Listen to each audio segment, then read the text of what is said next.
that just literally defeats the purpose of what it's supposed to do for you. And so I just wanted to really bring up this topic because I felt like it's so necessary and needed in this day and age, especially with our generation, because I know we're talking about like millennials and Gen Zs, and the hustle culture for us is real.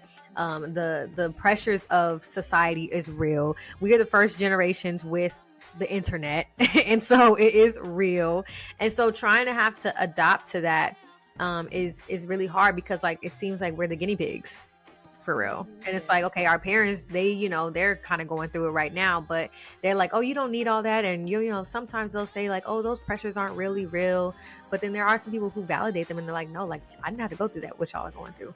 And then there's like the kids that like grew up with the internet since birth, so they train, they're goners. And then it's us, and we're trying to like live in this in between. And I know, especially for like us in the podcast, we are 24 and up, and so we're on that edge between like millennials and Gen Zs, and then the generation Alpha X, or I don't know what that generation is called, but the 2012ers and on, they basically like we're in between both of them, and it just feels like such a weird space to be in. But yes, I wanted to bring that up, and also just like think about how the self-care routine doesn't have to be so expensive either.